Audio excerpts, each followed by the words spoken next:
Bismillahirrahmanirrahim. Merujuk kepada penggunaan istilah kafir yang ditimbulkan oleh setengah pihak bahawasanya kafir tak boleh digunakan ataupun tak wajar digunakan dalam negara ini.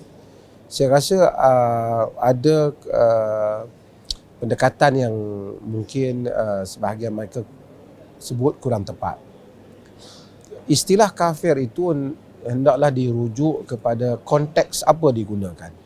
Di dalam konteks klasifikasi akidah, memang kafir dan mukmin lah. Mereka yang kafir bermaksud mereka yang menutup diri mereka ataupun mereka enggan, disbeliever.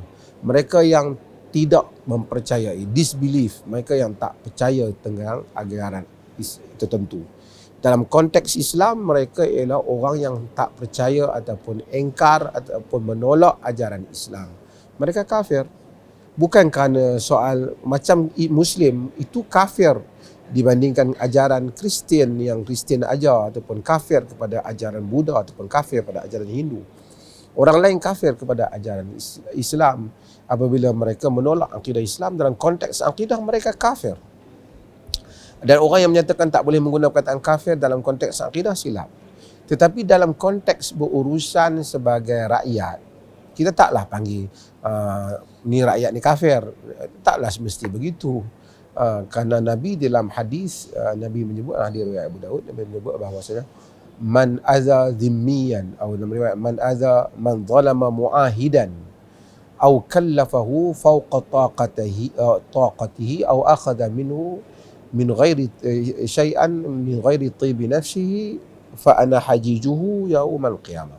Siapa yang menzalimi muahidan, orang kafir, muahid ini warga negara bukan Muslim yang membuat perjanjian, itu warga negara lah yang bukan Muslim, atau membebankannya dengan satu bebanan atau mengambil sesuatu yang dia tak setuju, harta dia, aku pembelanya pada hari kiamat, kata Nabi. Maksud dalam konteks ini Nabi kata muahid.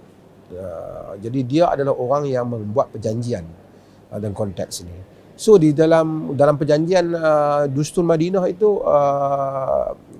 Nabi SAW kata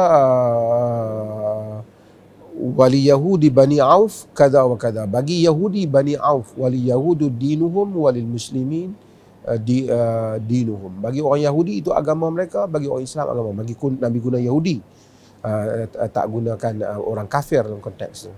Maka menggunakan kafir di dalam konteks akidah betul, tapi dalam konteks pengurusan kenegaraan kita boleh guna non-Muslim ataupun bukan warga Muslim, warga yang bukan Muslim, itu dalam konteks urusan. Tapi nak menafikan perkataan kafir tak boleh, kerana perkataan itu ialah perkataan yang ada di dalam Al-Quran dan diguna pakai oleh Quran di dalam konteks akidah. Dalam konteks akidah, dalam konteks pengurusan kenegaraan boleh digunakan istilah-istilah yang lain bagi membedakan Muslim dengan non-Muslim. So orang yang menolak istilah itu secara total salah, dan menyuruh istilah itu digunakan secara total pada semua konteks juga salah. Setiap istilah itu ada konteksnya dan ada tempat untuk digunakannya. Terima kasih.